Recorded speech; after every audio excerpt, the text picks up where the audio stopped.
साताऱ्यातलीच पाहिजे, बाहेरची चालणार नाही. कसं व्हायचं नेशन तयार? बरोबर, नेशन तयार कसं व्हायचं? आम्ही सारी आमच्या हातात असलेली गोष्ट पण करू शकत नाही. नाही म्हणजे नाशिकची लोक चांगली नसतात असं पुण्यातली माणसं म्हणतात. पुण्यात जाऊन बसलो ते म्हणतात काही सोलापूरकडे आम्ही जात नाही का, पोरी चांगल्या नसतात. मी 1992ला चंद्रपूरला जाऊन बसलो माझ्या मित्राकडे. त्याची म्हातारी आई कुठली, कोण पाहुणे मित्र आहे, ज्या मुलाचा मित्र आहे तुझाच मुलगा आहे, कुठले गाव?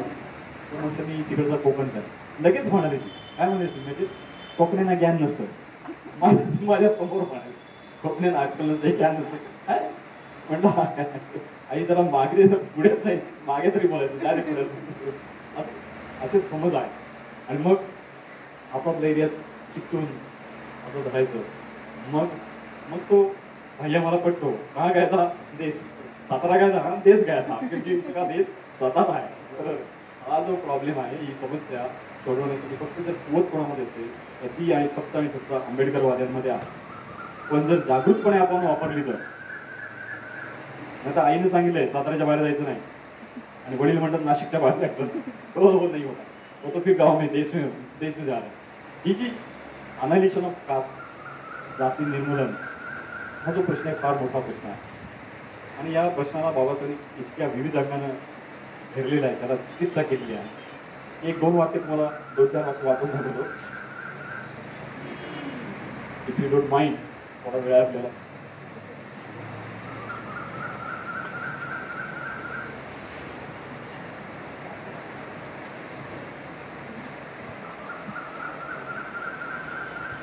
मजेशीर आहे पुस्तक, ओरिजिनल वाचा, मराठी इंग्लिश दोन्ही वाचा.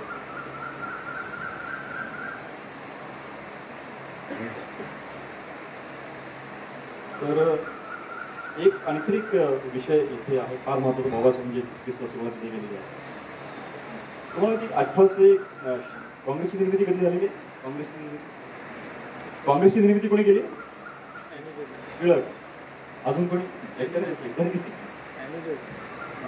ॲनी बेझंट कोण? British, Irish. ब्रिटिश आणि आयरिश तुम्हाला माहिती आहे ना, भांडण सुरू आहे माहिती, आज पण सुरू आहे. आज पण ब्रिटिशांचं आणि आयरिश लोकांचं भांडण सुरू आहे. गेल्या 4 वर्षापूर्वी ब्रिटिश आयरिश लोकांनी ठरवलं नाही आता ब्रिटिश म्हणून आपण आता नक्कीच बाहेर व्हायचं. पण त्यांनी फार शहाणे लोक, त्यांनी सर्वे घेतला आयरिश लोकांना, आणि आयरिश लोकांचा सर्वे घेतला. आयरिश लोकांना साधा एकच प्रश्न विचारला, काय आपण इंडिपेंडंट व्हायचं का? तर जवळजवळ 80% लोकांनी सांगितलं की आपण आत्ता वेगळे होऊ शकत नाही सध्या. दुसरा प्रश्न विचारला का, तर आपली इकॉनॉमी तेवढी स्ट्रॉंग नाही, आयरिश लोक म्हणतात. बरं, तरी पण त्यांचं भांडण आहे, वी आर नॉट ब्रिटिश, आम्ही यांचं ऐकणार नाही, भांडण सुरू सोबत राहतात. बरोबर असं आहे. म्हणजे बऱ्याचशा अनेक कुटुंबाने होतं की नवरा बायकोचं भांडण असतं, काही घटस्फोट घेत नाही, त्याच्यामध्ये कसं त्याचं ते सुरू आहे. आणि तर हा एक प्रश्न आहे की तिथे असा प्रश्न बाबासाहेब विचारत आहेत की अस्पृश्यासारख्या तुमच्या देशबांधवांच्या एका मोठ्या वर्गाला सरकारी शाळेत जाण्याची परवानगी नसेल, त्यामुळे तुम्हाला स्वातंत्र्य मागण्याचा काय अधिकार आहे? बाबासाहेब तिरकस प्रश्न विचारतात. जर अस्पृश्यांना तुम्ही शाळेत जाऊ देत नाही, तुमच्या शाळेत घेत नाही, तर तुम्हाला स्वातंत्र्य कशाला पाहिजे? तुम्ही लायकीचं नाही. असं म्हटल्यानंतर मग बॅनर्जी 18व्या काँग्रेसच्या परिषदेचे अध्यक्ष म्हणतायत की आमच्यावर टीका होते की आम्ही अजून बालविवाह करतो, आमच्यात बालविवाह होतात, आमच्यात विधवा विवाह होऊ देत नाही आम्ही विधवांना, आमच्यात अनेक अशा चालू होते. मग ते बॅनर्जी म्हणतायत अध्यक्ष काँग्रेसचे 18व्या परिषदेमध्ये काँग्रेसच्या, ह्या अडचणी आहेत म्हणून का आम्ही स्वातंत्र्य घ्यायचं नाही का? या अडचणीमुळे आम्ही स्वातंत्र्य घ्यायचं नाही का? मग त्यांना प्रश्न विचारला बाबासाहेबांनी, जर तुम्ही जवळजवळ निम्म्यापेक्षा थोडा कमी असणारा वर्ग जो चित्र त्यांना जर तुम्ही शाळेत घेत नसाल तर तुम्हाला स्वातंत्र्य मागण्याचा काय अधिकार आहे?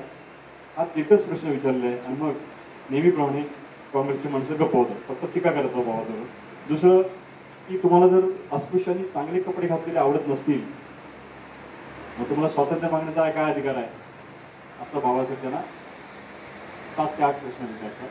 हे जर तुम्ही देत नसाल मग स्वातंत्र्य कुणाला पाहिजे? जर तुम्ही अस्पृश्यांना आणि खालच्या वर्गाला त्या स्वातंत्र्याचा अनुभव घेऊ देणार नसाल मग तुम्हाला स्वातंत्र्य कशाला पाहिजे? हा एक फार महत्त्वाचा बाबासाहेब. आता गंमत अशी आहे की हे पुस्तक लिहिताना, हा ग्रंथ लिहिताना बाबासाहेब, हा ग्रंथ मुळात लिहिला गेला होता तो एका भाषणासाठी. मुळात हे भाषण आहे अनालिशन ऑफ कास्ट, जात पात तोडक मंडळ लाहोर. या लाहोरच्या मंडळानं बाबासाहेबांना बोलवलं होतं भाषणाला की आम्हाला भाषण द्या या विषयावर आणि आम्हाला उपकृत करा. पण जेव्हा बाबासाहेबांनी त्यांची कॉपी पाठवली भाषणाची तेव्हा ते एकदम हैराण झाले. एवढं भयानक भाषण जर झालं लाहोरमध्ये तर लाहोरमध्ये हंगामा म्हणजे आहे का? लाहोरमध्ये काय आम्हाला जगू देणार नाही माणसं. बरी माणसं कोण होती बाबासाहेबांना बोलवणारी? उच्चवर्णीय लोक होते. त्यांचं म्हणणं होतं की बाबासाहेब तुम्ही आणि आमच्या उच्चवर्णीयांच्या कानामध्ये काही 4 गोष्टी सांगा. तर बाबासाहेब म्हणून येतोच आहे, मी पूर्ण तयारीने येतो आहे. आणि हे जर तुम्ही पुस्तक वाचाल तेव्हा लक्षात आलं बाबासाहेबांची तयारी A to Z आहे. सगळ्या अँगलने बाबासाहेबांनी विचार केलेला बरं. आणि म्हणून काय केलेलं आहे की या ग्रंथाला बाबासाहेबांनी नंतर भाषण तर झालं नाही, भाषण कॅन्सल केलं. मग हे पुस्तक बाबासाहेबांनी काय केलं आहे, छापले, पुस्तक रूपात. पण ज्यांना या देशामध्ये खऱ्या अर्थानं परिवर्तन करायचं आहे, मग त्याला तुम्ही परिवर्तन म्हणा, क्रांती म्हणा, तर काय रिव्होल्युशन म्हणा, ज्यांना करायचं आहे त्यांनी हे पुस्तक, हा ग्रंथ वाचल्याशिवाय तुम्हाला पुढे जाताच येणार नाही. मगाशी सांगते बाबासाहेबांची वाटते पुढे गेला तरी परत मागे व्हावं लागेल, या पुस्तकाचा आधार घ्यावा लागेल, तुम्हाला अख्ख्या संपूर्ण बाबासाहेबांचा आधार घ्यावा लागेल, तरच तुम्हाला या देशाचं परिवर्तन करणं शक्य होईल. अन्यथा हा बाबासाहेबांचा. आता माझा प्रश्न असा आहे की अनालिशन ऑफ कास्ट, आज आमचा प्रश्न आहे तो प्रबुद्ध भारताच्या निर्मितीसाठी एक चिंतन. मगाशी सांगितलं हे चिंतन आमचं नाही, हे बाबासाहेबांचं आहे. ते फक्त आम्ही इथे चर्चा करतोय, समजून घेण्याचा प्रयत्न करतोय, बाबासाहेबांचं म्हणणं समजून घेतो. काय वाटतं तुम्हाला प्रबुद्ध भारताच्या निर्मितीसाठी काय करावं लागेल? तुम्हाला काय वाटतं?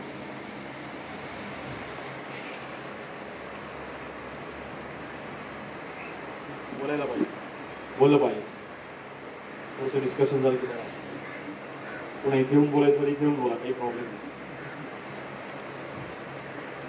कोण बोलणार आहे प्रबुद्ध भारताच्या निर्मिती? किंवा दुसरा प्रश्न असा मी विचारू की 1936 पर्यंत 35 पर्यंत बाबासाहेबांचं लिखाण, भाषण वेगळ्या अँगल आहे. 1935च्या नंतर बाबासाहेबांची भाषणं वेगळी. वाचताना तुम्ही मार्क केलं, ज्यांनी वाचन केलेला त्यांनी मार्क केलं. 35 पर्यंत बाबासाहेबांचं म्हणणं आहे की हिंदू धर्मामध्ये सुधारणा व्हायला, सुधारणा होऊ शकतात. 35 साली येवलेला जबरदस्त घोषणा केली बाबासाहेबांनी, हिंदू म्हणून जन्मलं तर हिंदू म्हणून मरणार नाही. मग तिथून बाबासाहेबांचं एकूण जी नंतरची मांडणी आहे ती बदलली, 36 पासून बदल. त्यातलं पहिलं जे भाषण आहे 35 नंतरचं ते हे आहे अनालिशन ऑफ कास्ट, जी जात-पात तोडक मंडळासाठी लाहोरच्या बाबासाहेबांनी बनवलं होतं. पण त्यांना पण ते पचलं नाही, त्यांनी भाषणच कॅन्सल, कार्यक्रमच कॅन्सल. इतकं त्यांना ते भयानक वाटलं. बाबासाहेबांचं नंतर भाषण मुंबईतल्या परेलच्या मैदानातलं आहे, मुक्ती कोण पण, व्हॉट वे इमॅन्सिपेशन. 17व्या खंडामध्ये तुम्हाला इंग्लिशमध्ये मिळेल किंवा 18व्या खंडामध्ये मराठीत मिळेल. मुक्ती कोण पथे. काय सांगतात बाबासाहेब तिथे? बाबासाहेब प्रश्न विचारतात की या अस्पृश्यांनाच त्रास का होतोय? कोणी येतो आणि फटके देतो, मारतोय, पिटतोय, कसंही शोषण करतो, असं का? तर त्याची काही कारणं बाबासाहेबांनी दिली. एक तर आमचं मनुष्यबळ कमी आहे. मनुष्यबळ कमी आहे, धनबळ कमी आहे, म्हणजे धन दौलत नाही आमच्याकडे. तिसरं काय सांगतो बाबा, आमच्याकडे काय नाही, संघटन नावाची गोष्ट नाही. संघटन नावाची गोष्ट म्हणजे जर तुम्ही मग सांगितलं 8% महाराष्ट्रात आहेत आणि ब्राह्मण 3% आहे. ब्राह्मण 3% पटकन ऑर्गनाईज होतात.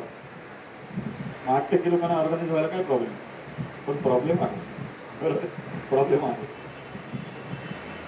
म्हणजे गणितच जर मांडायची असतील संख्येची तर 3%पेक्षा 8% जास्त आहेत.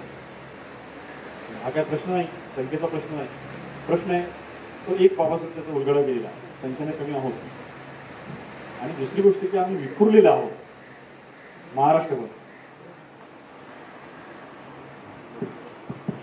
एका गावामध्ये 5-6 घरं, काही गाव अशी आहेत काही एरियामध्ये की तिथे 100 घरांची वस्ती आहे. पण बहुतेक सर्व गावांमध्ये कमी कमी घरं, 5-6-10 घरं अस्पृश्यांची. त्याच्यामध्ये अस्पृश्य पुन्हा 2-4 प्रकारचे अस्पृश्य, महार असेल, चांभार असेल, ढोर असतील, मातंग असतील. तर काही ठिकाणी फक्त महार, काही ठिकाणी फक्त चर्मकार असंही आहे. पण बहुतेक सर्व गावांमध्ये, बहुतेक सर्व 99% गावांमध्ये महार आहेच. चर्मकार असेलच नाही, पण महार आहेच. एक वैशिष्ट्य आहे गावांचं. म्हणजे गाव तिथे महार नाही, तर इरावती कर्वेने पण दिलंय महार तिथे गाव. इरावती कर्वे समाजशास्त्रज्ञ आहे. गाव तिथे महार नाही, महार तिथे गाव असं ते म्हणतात. एनिवे, तो प्रश्न वेगळा आहे. पण मग आपला प्रश्न असा आहे की बाबासाहेबांनी हे प्रश्न मांडता मांडता मांडता मांडता प्रबुद्ध व्हायचं का ठरवलं, हा प्रश्न आहे. कारण आपण प्रबुद्ध भारताच्या निर्मितीसाठी आज त्याचा विचार करत बसलेला आहे. बाबासाहेबांनी बुद्ध का स्वीकारलं याचं उत्तर आम्हाला शोधायला पाहिजे आणि माहीत असायला. कारण बाबासाहेबांनी 1935 साली जेव्हा घोषणा केली मी हिंदू म्हणून मरणार नाही, तेव्हा मुसलमान, ख्रिश्चन, पारशी जे कोणाकडे जात नाही, ते पारशी सुद्धा बाबासाहेबांकडे आले आणि म्हणाले की तुम्ही आमच्यात या. काय म्हणाले? तुम्ही आमच्यात या, मग आम्ही काय करू, तुम्हाला पूर्ण प्रोटेक्शन देऊ. का नाही गेले बाबासाहेब? मुसलमान का नाही झाले, ख्रिश्चन का नाही झाले, पारशांमध्ये का नाही, ज्यू लोकांकडे का नाही गेले? ज्यू लोकांनी वसईच्या बाबासाहेब म्हणले की या, आम्ही तुमचं स्वागत करतो. एवढ्या लोकांनी वापस दिल्या, बाबासाहेब कुणाकडे गेले? काही कारण असेल, काय असेल? तर बाबासाहेब या सगळ्या धर्मांतराचा विचार करताना लोकशाही समोर ठेवून विचार करतात. लोकशाहीचा विचार करताना पार्लमेंटरी डेमोक्रेसीचा विचार करतात. आणि मग तिथे बाबासाहेब सांगतायत धर्माला प्रश्न विचारलाय. प्रत्येक धर्मात 5व्या खंडामध्ये फिलॉसॉफी ऑफ हिंदुझमच्यामध्ये विचारतात बाबासाहेब, न्याय, स्वातंत्र्य, समता आणि बंधुत्व हे 4 कॅरेक्टर्स तुमच्या धर्मामध्ये आहेत का? फक्त हिंदूंना विचारत नाहीत, सगळ्याच धर्मांना विचारतात. न्याय, स्वातंत्र्य, समता आणि बंधुत्व हे 4 कॅरेक्टर्स, ही 4 मानवी मूल्य तुमच्या धर्मामध्ये अनिश्चित आहेत का? तुमच्या रिलीजनमध्ये आहेत का?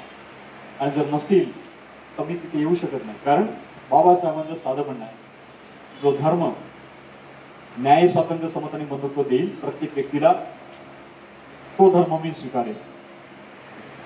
म्हणजे लक्षात घ्या, बाबासाहेबांना धर्मासाठी धर्म केवळ नको होता, पण न्याय, स्वातंत्र्य, समता आणि बंधुत्व ही जी आधुनिक जगाची आणि बौद्ध धर्माची खासियत करून ती जी वैशिष्ट्य आहे, ती वैशिष्ट्य असलेल्या धर्मामध्येच प्रवेश करण्याचा बाबासाहेब निश्चित करतात.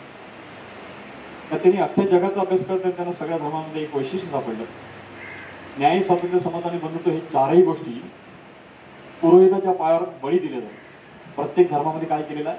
न्याय, स्वातंत्र्य, समता आणि बंधुत्व प्रत्येक धर्माच्या पुरोहिताच्या पायावर बळी दिलेला आहे. आणि हे बळी तो पुरोहित कोणाच्या नावावर घेतोय? देवाच्या नावावर घेतो. ही गडबड बाबासाहेबांना सापडली. म्हणजे देवाच्या नावाने पुरोहिताची काय चाललेली आहे? हुकुमशाही चाललेली आहे. आणि मग ही हुकुमशाही लोकांना न्याय, स्वातंत्र्य, समता आणि बंधुत्व देणार नाही, या निष्कर्षावर आल्यानंतर बाबासाहेब बुद्धाकडे वळलेला. तर बुद्ध ज्या सिस्टममधून आलेला, ते सिस्टम रिपब्लिकनची सिस्टम आहे. बुद्ध आणि त्याच्या धर्मामध्ये पहिल्याच प्रकरणामध्ये बाबासाहेब म्हणतात, there are numerous republics in India at time of and before the time of Buddha. बुद्धाच्या पूर्वी असंख्य रिपब्लिक्स होती, काही लिच्छ वगैरे नाव दिली. आणि मग त्या संस्कृतीतून बुद्ध निर्माण झाला. एकच उदाहरण सांगतो, त्या संस्कृतीचा आणि बुद्धाचा काय संबंध आहे. बाबासाहेब संविधान सभेमध्ये दिलेलं शेवटचं भाषण आहे. बाबासाहेब वाचलेलं असेल तुम्ही, 25 नोव्हेंबर 1949 वाचलेलं असेल. बाबासाहेब म्हणतात की बुद्धाच्या हिंदू संघामध्ये लोकशाही होती. आधुनिक लोकशाहीमध्ये सभागृहामध्ये ज्या प्रकारे सभागृहाचं कामकाज चालतं, प्रश्न मांडणे, ठराव मांडणे, ठराव चर्चा घेणं, त्याच्यावर मतदान घेणं, तो ठराव बहुमतानं पास करणं, तो लागू करणं, ही जी पद्धत आहे ती भिक्खू संघामध्ये राबवली जात होती. बाबासाहेबांचं म्हणणं आहे, शेवटचं भाषण बाबासाहेबांचं संविधान सभेमधलं 25 नोव्हेंबर 1949. बरोबर.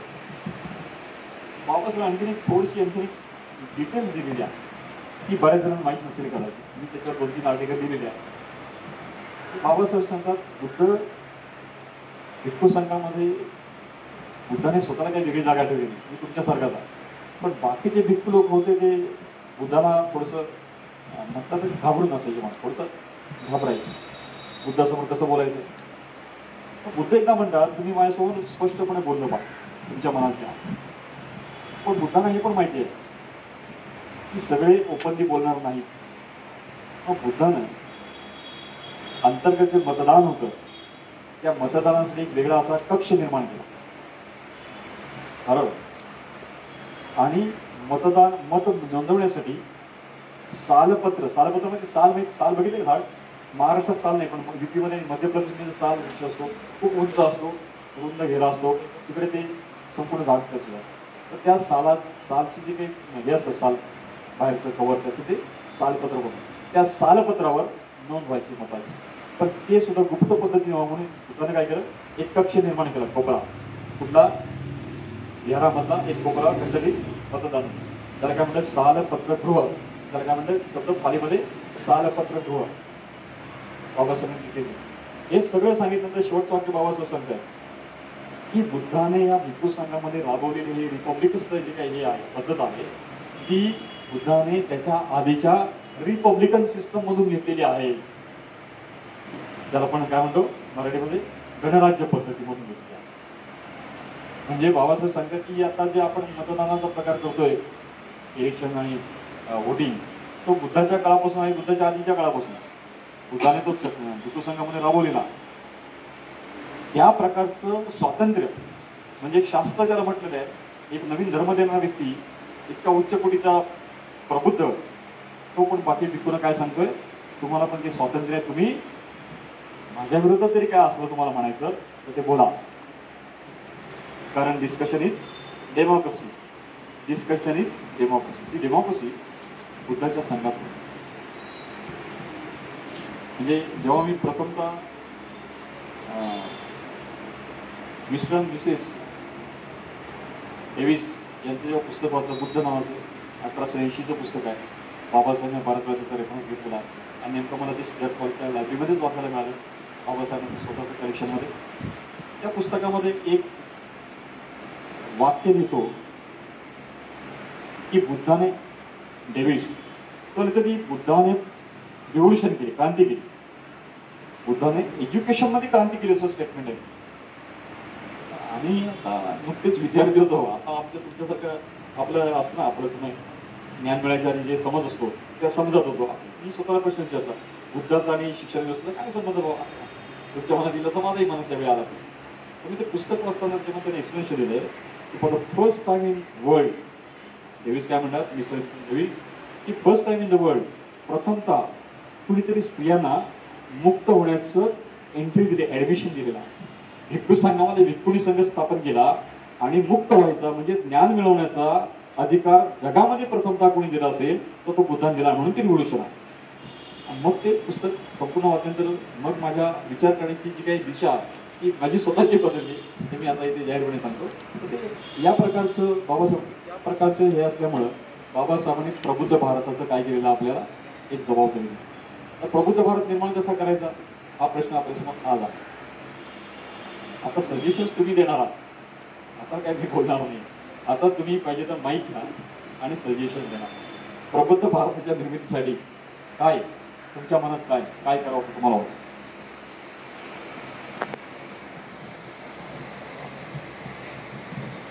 माझा एवढा अभ्यास नाही आहे सर, पण जसं आता तुम्ही सांगितलं त्याच काळी बुद्धाने स्त्रियांना देखील एक समान हक्क दिला. म्हणजे जोपर्यंत स्त्रियांना बुद्धिझम कळत नाही ना तोपर्यंत खूप काही गोष्टी होऊ शकत नाही, असं एक माझं उत्तर आहे. फार छान उत्तर दिलं. पण परत मी एकदा थोडासा उपप्रश्न विचारतो, कुठल्या स्त्रिया, कोणाच्या स्त्रिया? खास करून बाबासाहेबांनी सांगितलं अस्पृश्य स्त्रिया ज्या आहेत ना त्यांना. Thank you very much. अस्पृश्यांच्या स्त्रियांना कळायला हवंच. पण जे या देशामध्ये हुकुमशाह म्हणून जातीय हुकुमगिरी करत हुकुमशाही करत आहेत त्या ब्राह्मणांच्या स्त्रियांना सुद्धा कळायला लागेल की बुद्ध तत्वज्ञान काय आहे. तर कारण सुधारणा खालून धक्केमान होतात पण त्याला दीर्घ काळ लागतो. पण वरून जर सुधारणा झाल्या तर पटकन होतात. You agree with me? Example एखादं जगातलं एखादं एक्झाम्पल वरून सुधारणा त्याला पटकन झाल्या. शाहू महाराजांनी बदल केले. काय बदल केले? या माणसानं महाराला टपरी उडून दिली चहाची आणि स्वतः जाऊन बसले चहा प्यायला. बाकीच्यांचं नाही लाजाय जाऊन बसायला लागेल. ही जी प्रत्यक्ष वरून झालेली. अजून एखादं जागतिक उदाहरण. येस, जपानी सामुराईनी 1882 साली ठरवलं. 1882 ज्यावेळी इकडं फुले हंटर कमिशनला आपलं म्हणणं मांडत होते त्यावेळी जपानने ठरवत होते 1872ला ठरवलं काय की आम्ही इतक्या वर्ष चूक केलेली आहे. आम्ही या देशाचं आणि लोकांचं नुकसान केलेलं आहे. आम्ही स्वतःला उच्च कोटीचं समजतोय.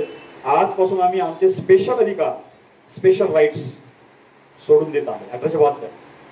आणि त्यानंतर भारत म्हणजे जपान जो आहे तो जपान वेगानं पुढे गेला. विचार करा 1945-1946 जपानवर 2 बॉम्ब टाकण्यात आले. फॅट बॉईज त्यांना काय म्हणतात? फॅट बॉईज म्हणतात युद्धनीतीमध्ये. फॅट बॉईज ते 2 नागासाकी आणि हिरोशिमा. काय झालं नागासाकीमध्ये हिरोशिमामध्ये? ते बॉम्ब पडल्या क्षणी कैक उंच इमारती कैक मजल्यांच्या इमारती क्षणामध्ये त्याला पडायलाही वेळ नाही जशाच्या तशा जमिनीमध्ये भेटतात. सुव्याच्या उभ्या जमिनीमध्ये भेटतात. इतकी प्रचंड विध्वंसक शक्ती.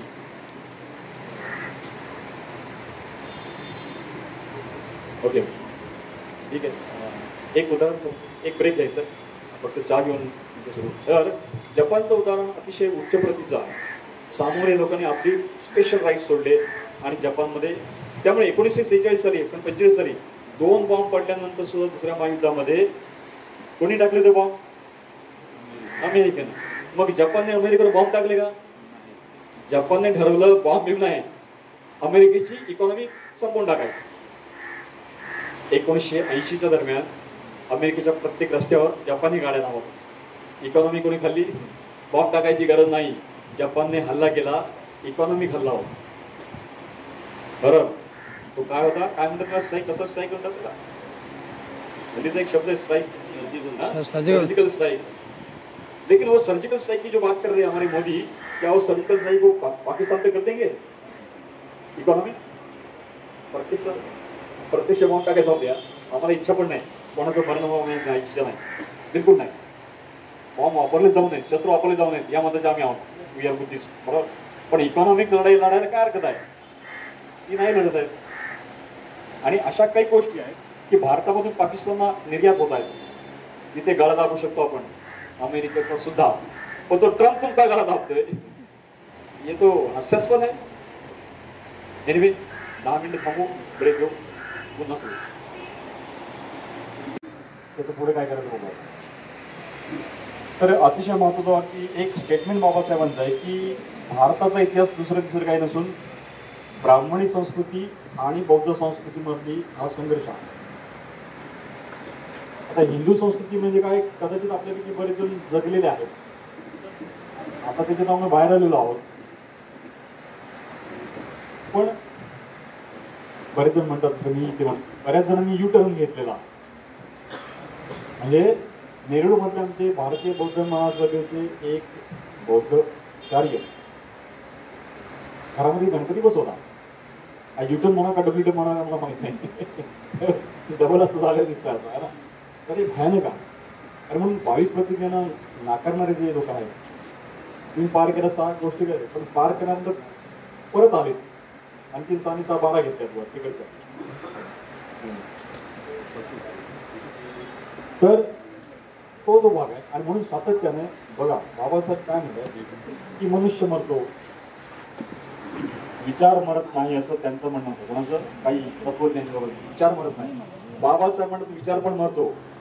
जर त्या विचाराचा प्रचार प्रसार करणारी माणसं नसतील तर तो विचार पण मरतो. 2000 वर्षामध्ये बुद्ध इथे गायब आहे. 2,500 बाबासाहेबांनी पुन्हा जरा इथे प्रस्थापित केलेला आणि इतकं मजबूतपणे प्रस्थापित केलेला आहे की ज्यांच्या हातामध्ये शस्त्र आहे धर्मांतरासाठी, ती कुठल्याही प्रकारची शस्त्र असणाऱ्या माणसांकडे तो धर्म आपली दिलेला आहे आणि त्यांच्यामध्ये इतकी ताकद आहे, कुठल्याही शस्त्राला पार करून जाण्याची ताकद त्यांच्यामध्ये आहे. आणि म्हणून पहिलं स्टेटमेंट जे आजचं होतं की I believe that my people will sacrifice everything for establishment of Buddhism in India. हे स्टेटमेंट बाबासाहेब कोणाच्या जोरावर करतायत? तुमच्या जोरावर, आपल्या जोरावर. आपण त्यासाठी प्रामाणिकपणे प्रयत्न करतो का, हा पहिला प्रश्न आम्हाला विचारला. मग ज्या भारतीय बौद्ध महासभेची तुम्ही 10 जी काही उद्दिष्ट वाचली, भारतीय बौद्ध महासभेला आपण निश्चितपणे विचारू की तुम्ही किती उद्दिष्ट पूर्ण केली. पण त्यापेक्षा आपण आपल्याला विचारू आमचं स्वतःचं योगदान दिलं काय, त्या अँगलने काय. म्हणजे भारतीय बौद्ध महासभेला आज भारतभर पसरता आलं नाही, मान्य करू. पण मग आम्ही त्यांच्याकडे वाट बघत असते, तुम्ही सारखं इकडे गेलात नाही, तुम्ही तिकडे गेलात. मी काय करतो बघ ना, चला नागपूरला मणिपूरला जायला भारतीय बौद्ध महासभेला जमलं नसेल, हम काय प्रॉब्लेम काय, मिशन तर आम्हाला भी ना. कारण बाबासाहेबांनी काय म्हटलं होतं 56च्या त्या भाषणामध्ये, धर्मांतराच्या दुसऱ्या दिवशी 15 ऑक्टोबरला काय भाषण केलं तर, शेवटची 4थी ओळ भाषणाची काय 4थी ओळ, दरेकाने दरेकाला दीक्षा द्यावी. एवढा मोठी ताकद जगामध्ये कोणी दिली नाही की बुद्धानेही सामान्य माणसाला दिली नव्हती, ती ताकद बाबासाहेबांनी आम्हाला दिलेली आहे. दरेकाने दरेकाला दीक्षा द्यावी. पण तो दरेक कोण असेल, तो दरेक कोण असेल जो दीक्षा देईल, ज्याने दीक्षा घेतली आहे, ज्याला बुद्ध कळतो आहे खोलवर, तो दुसऱ्याला सांगू शकेल. बरं, नाहीतर बुद्धाचं अनेक काही पसरवत झाले. जसं की आता आमच्या शत्रुपक्षानं काय केलंय, भिक्खू महासंघ उभा केलेला आहे पर्यायी, आणि त्या भिक्खू महासंघाचं प्रमुख पद पण आमच्याकडे दिलेलं आहे. बाकी गोंधळ काय घालायचं ते ठरवतात. याच्यावर बारकाईने लक्ष दिलं पाहिजे. कारण एका ग्रंथामध्ये बाबासाहेब म्हणाले की मला माझी माणसं कशी पाहिजे, उंच टावरवर उभे राहून दूरवर नजर टाकून काय कुठे गडबड होते का ते पाहणारी अशी माझी लाईक अ डॉग. बाबासाहेब म्हणते वॉच डॉग. असं आम्ही प्रत्येक जण आमच्यातलं पाहिजे. काय आम्ही ती भूमिका घेतलेली आहे. बौद्ध संस्कृती निर्माण करताना आम्हाला बऱ्याच गोष्टी शिकाव्या लागतील, निर्माण कराव्या लागतील. त्यामुळे मगाशी एक जपानचं उदाहरण देताना म्हटलं की नागासाकी आणि हिरोशिमावर बॉम्ब पडल्यानंतर ते परत बॉम्ब अमेरिकेवर टाकत नाहीत, ते इकॉनॉमीचा स्ट्राईक करतात. बरं की नाही. तो सर्जिकल स्ट्राईक जो आहे जपानचा, त्याप्रमाणे आम्हाला इकॉनॉमिक स्वतःची बांधणी करायला लागते. पण ती बांधणी करताना या देशाच्या बजेटमध्ये मांडणी करून त्याचे घोटाळे करणार, यांना एक्सपोज करावं लागेल दुसरीकडे. आणि एक्सपोज करण्यासाठी तुम्हाला काय लागेल, मीडिया लागेल एक, दुसरं पॉलिटिकल पक्ष लागतील की नाही. पॉलिटिकल पक्ष काय काम नाही पॉलिटिकल पक्षाचं. जसं की बौद्ध धम्माचं काम करणारे लोक म्हणतात पॉलिटिक्सशी संबंध नाही असं म्हणतात ना. म्हणजे मला स्टेजवर अनेकांनी ऐकवलेलं आहे. मग मी स्टेजवर त्याला विचारलं 5 वर्षांनी बटन दाबायला जाता का नाही, म्हटलं जातो. मग कुणाचं बटन दाबायचं आदल्या रात्री ठरतं का, माझ्यावर भडकले भडका म्हटलं, माझ्यावर भडका म्हणजे तुमचं बाबासाहेब असून किंवा काय, माझ्यावर भडका म्हटलं. हे 5 वर्ष जर आपण अभ्यास केला की बाबासाहेबांचं पॉलिटिक्स काय आहे, बाबासाहेबांचं नेशन काय आहे, बाबासाहेबची इकॉनॉमी काय आहे, बाबासाहेबचं कल्चरल आस्पेक्ट काय आहे, हे जर आपण अभ्यास केला आहे. हिस्ट्रीकडे पाहण्याचा बाबासाहेबांचा दृष्टिकोन काय आहे. काय हिस्ट्री पाठ करायची आणि मग जोरात म्हणायचं, काय म्हणायचं, औरंगजेबाची कबर खुरून टाकू, हा हिस्ट्रीचा अभ्यास. आणि जर दुसरा कोणतरी बोलत कोण काय कसं नाव तो पुरंदरे, जोरात बोलायचा. शिवाजी महाराजांनी अफजल खानाचा पुतळा काढला, खान अल्ला अल्ला असं जोरदार बोल. पण हा बेटा पुढे सांगत नाही की अफजल खानाच्या त्या मुलाला फजलला छत्रपती शिवाजी महाराजांनी साथीशी नवलं ना आणि म्हणाले तुझ्या बापाशी माझा वैर तुझ्या तू माझ्या मुलासारखा आहे. हा शिवाजी ना, हा शिवाजी कोणी सांगायचं. भगवत बुद्ध जे आहे ते बुद्ध परिपूर्ण सांगणं आमचं काम. कारण एनलायटन भारत करायचं आहे, पण एनलायटन आम्ही आहोत ही परिस्थिती आम्ही स्वतःला आम्हाला लागणार. त्या प्रवेश करायला त्या स्टेटमध्ये त्या फेजमध्ये आम्हाला जायला लागेल. What is Buddha, why Buddha, बुद्धच का. तर या देशाची इकॉनॉमी कशी दिसली पाहिजे बुद्ध सांगतात. ते डिटेलिंग बाबासाहेब सांगतात. ती शोषण विरहित असली पाहिजे, बुद्ध सांगतात या देशाची इकॉनॉमी शोषण विरहित असली पाहिजे. बाबासाहेब त्याच्यावर प्रॉब्लेम मध्ये डिटेल देतात कशी पाहिजे. बरोबर आहे. तर हे डिटेलिंग बाबासाहेबांनी केलेला, दिशानिर्देशन बुद्धाने केलेला. सोशल स्ट्रक्चर कसं पाहिजे बुद्ध सांगतात, सांगत नाही नुसतं. तर त्या काय नव्हतं त्या भंगी व्यक्तीला सुद्धा काय नव्हतं, सुमितला सुद्धा दीक्षा देतात. येई भिक्कवे आत येई भिक्कवे. ब्राह्मणी संस्कृतीमध्ये येई भिक्कव नाही, जाई जाई भिक्कवे. जा तू, येऊच नको, तुझा संबंध नाही. इकडं बुद्ध ये तुझं स्वागत आहे.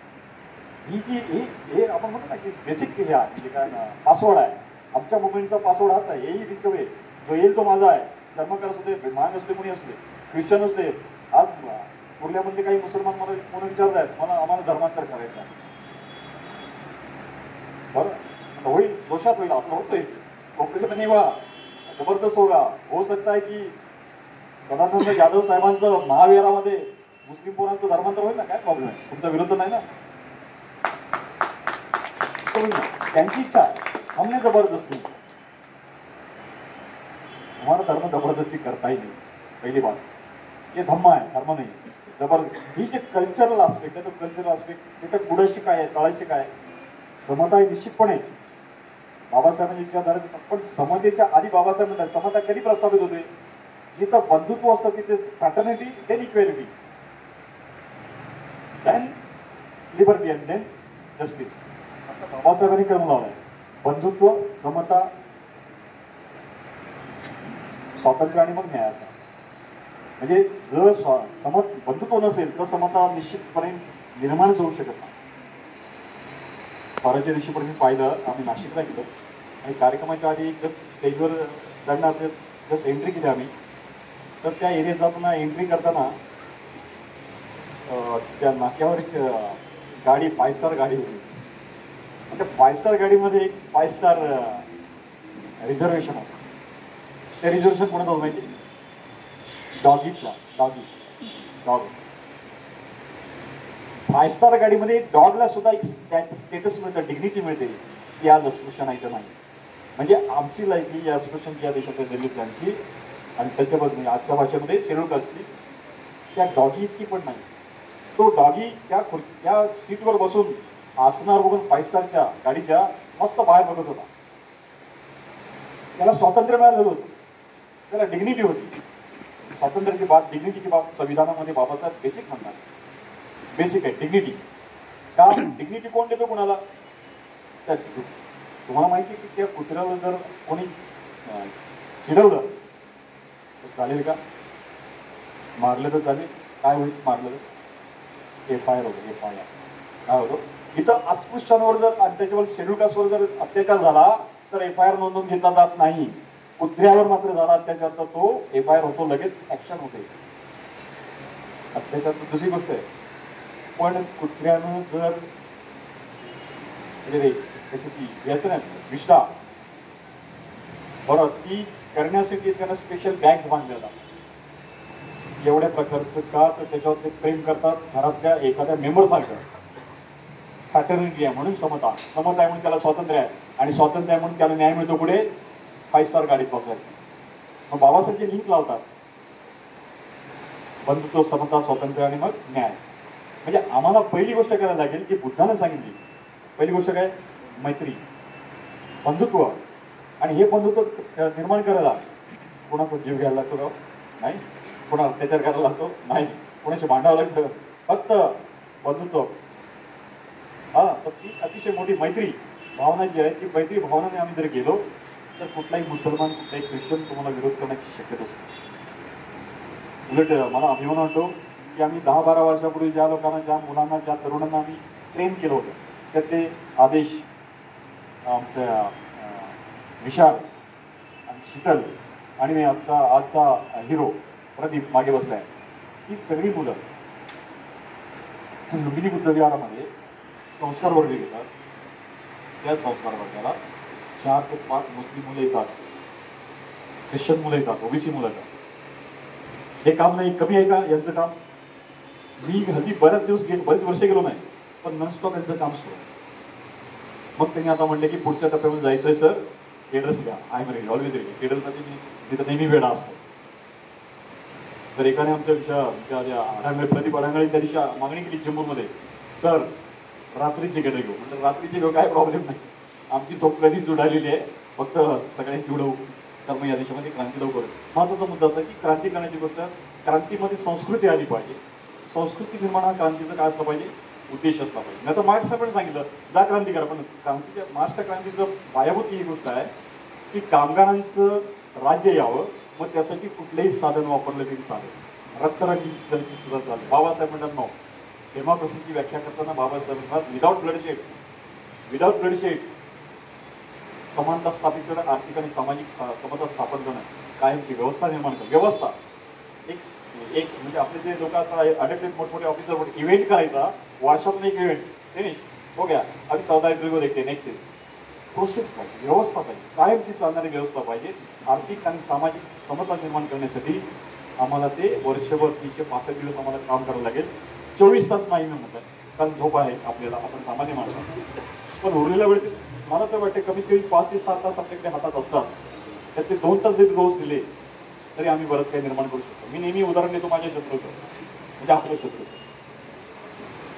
तुम्हाला माहिती RSSच्या किती शाखा आहेत भारतात? किती शाखा आहेत? 2005चा आकडा आहे 1,10,000. 2005चा आकडा दिलेला टाइम्समध्ये आलेला आहे. 1,10,000 शाखा RSSच्या भारतामध्ये त्यावेळी होत्या. आता वाढल्या असतील, पण मी 1,10,000 पण घेत नाही, सोपं करतो वेळी 1,00,000च धरू. प्रत्येक शाखेत फक्त 100 माणसं आहेत. समजा किती जास्त असतात, फक्त 100 धरू. किती लोक झाले? 1 कोटी लोक झाले. 1,00,000 1 कोटी असं समजूया. ते 5 तास देतात, आपण समजूया की फक्त 2च तास देतात दिवसातून संघटनेसाठी. 2च तास. किती तास काम करतात? 2. रोज 2 कोटी तास काम करतात. RSSचे संघटन रोज 2 कोटी एवढं काम करतात. कशासाठी? समतेसाठी, बंधुत्वासाठी, स्वातंत्र्यासाठी, न्यायासाठी. यांच्याबरोबर उलट इथल्या जनतेला, इथल्या लोकांना गुलाम करण्यासाठी, इथल्या लोकांमध्ये द्वेष पसरवण्यासाठी ते चालू राहील.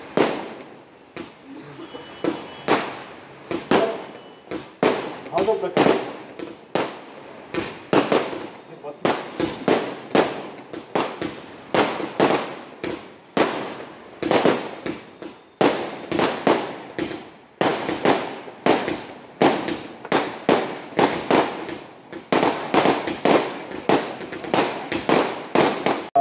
बिहाराचं एक सातत्याने काम करणारी माणसं जास्त आहे. कोणत्या महासभेनं मला वाटतं त्या संघटनेमध्ये तुम्ही काय भारतीय बौद्ध सभे बिहार निर्माण करण्यासाठी पैसा दिला का पैसा? फार महत्वाचं आहे. भारतीय बौद्ध सभेने ध्येय विकासासाठी पैसा दिला नाही, म्हणून जाधव साहेब अडून बसले का? त्यांनी त्यांचं काम सुरू ठेवलं. आज इतकं सुंदर विहाराने एवढी मोठी जागा त्यांनी निर्माण केली. हे ऍसेट, हे सोशल ऍसेट आहे. हे सोशल ऍसेट निर्माण करायला लागतील आपल्याला, आणि ती एवढी भव्य पाहिजे, कमीत कमी एवढी भव्य पाहिजे. मोठी गोष्ट केली तुम्ही. जाधव साहेबांसाठी निश्चितपणे आपण टाळ्या वाजवाव्यात, आणि इतकंच त्यांची सगळी टीम माहिती आहे. तर मित्र, हे महत्वाचे की भारतीय बौद्ध महासभेने 10 नियम दिले, पण ते केवळ एकाच संस्थेसाठी नाही. या देशामध्ये परिवर्तनकारी जे लोक समजतात स्वतःला, त्यांनी ते 10 नियमांप्रमाणे काम केलं पाहिजे. त्यातल्या एका नियमावर जरी काम केलं तरी खूप मोठी गोष्ट आहे. ती लढाई लढताना ऍक्शन मध्ये येणं गरजेचं आहे. तसं तर आपल्याला बाबासाहेब साली 1950 साली स्वतंत्र केलेला संविधान देऊ. मग जे लोक स्वतंत्र झालेले आहेत ते निर्मिती जमत आहे. स्वतंत्र माणसाने काय करायचं असतं? निर्मिती प्रक्रियेत जायचं असतं. म्हणजे एकदा MBBS मध्ये झाला, MBBS डिग्री मिळाली का परत तो MBBS ला ऍडमिशन घेतो का? तो काय करतो? दवाखाना सुरू करतो, ट्रीटमेंट सुरू करतो. म्हणजे लोक ऑलरेडी आपण बुद्धिस्ट या फेजमध्ये आलेलो आहोत, त्यांनी काय करायला पाहिजे? पुढच्या टप्प्यावर जायला पाहिजे. एक महत्वाचा मुद्दा आहे की तो एज्युकेशन सिस्टम आमच्या पाहिजे. बाबासाहेबांनी सुरू केली त्या सिद्धार्थ कॉलेजमध्ये विद्यार्थी, मला अभिमान आहे. पण मी कधी कधी विचार करतो, सिद्धार्थ कॉलेजमध्ये शिकलो आणि दुसरीकडे शिकलो, काय फरक पडला असता? निश्चित फरक पडला असता. ते रीस डेव्हिडचं पुस्तक मला वाचता आलं नसतं 1880चं, जर सिद्धार्थ कॉलेजमध्ये नसतं तर. आणि असंख्य पुस्तकं बाबासाहेबांची मला थोडीशी वाचता आली त्यांच्या कलेक्शनमधली. पण ती पुस्तकं वाचण्याची माझी दिशा ही नसती, दुसरी कुठली असते. माझा भीम वेगळा असता, कदाचित लाडू खाणारा असतो तो बाहेर, भयंकर भीम असता. तर मित्र, ही जी निर्मिती करायला लागेल. आणि मला आनंद वाटतो सांगायला की 1997 साली आम्ही काही मित्रांनी मिळून आदिवासी एरियामध्ये हायस्कूल सुरू केलं. आज त्याचे 22 बॅचेस गेले आहेत 10वीच्या. आणि त्या देवगाव नावाचं गाव आहे, तिथे फक्त 2च जमाती आहे, एक बुद्धिस्ट आणि दुसरी आदिवासींची महादेव कोळी. तिथं बाकीचं ब्राह्मण पण नाही, चर्मकार कोणीच नाही, मराठा पण नाही, 96 नाही, 92 पण नाही, 2च. आणि त्या दोघांना फायदा होतो. तर या प्रकारचं उभारणीचं काम, जे क्रिएशनचं काम जे ते करायला लागेल. महत्वाचे काही एक दिवसामध्ये आणखी जी आजचा जो कार्यक्रम ठेवलेला आहे, अरेंज केला, ती जी संस्था आहे doctor Babasaheb Ambedkar social institute, ती आम्ही 15 वर्षापूर्वी तयार केली, 12-15 वर्षापूर्वी तयार केली. त्याला आता 13 एकर जागा कोकणामध्ये बाबासाहेबांच्या गावाच्या जवळ जमीन एक डोनेट करणार. तर ते ती KG to PG उभं करतो. KG to PG. मी हे तुम्हाला म्हणणार नाही की लाखभर द्या, जे काही द्याल ते द्या. मी तर नेहमी म्हणतो मला फक्त 1 रुपया द्या. वर म्हणतो 0 जमतील तेवढी वर ठेवा. बरोबर आहे. बहुत आपकी इज्जत की बात आहे. बरोबर आहे. त्या प्रकारे आपण सोबत मिळून उबंटू, आफ्रिकन शब्द उबंटू, आम्ही आहोत, एकत्र आहोत म्हणून आम्ही आहोत, सोबत आहोत. ती उबंटू जी आहे की ते बुद्धानं शिकवलेलं आहे, त्या आफ्रिकन भाषेत उबंटू झालं. मैत्रीची भावना ती बुद्धाची ओरिजिनल आहे. तर त्या पद्धतीने आम्हाला जायला लागेल. आमच्या स्त्रियांच्यासाठी आम्हाला स्पेशल काही त्यांच्या उन्नतीचे मार्ग निर्माण करावे लागतात. आज शिक्षणाने मुली आमच्या पुढे गेलेल्या आहेत बऱ्यापैकी, पण नोकऱ्यांमध्ये प्रॉब्लेम आहे.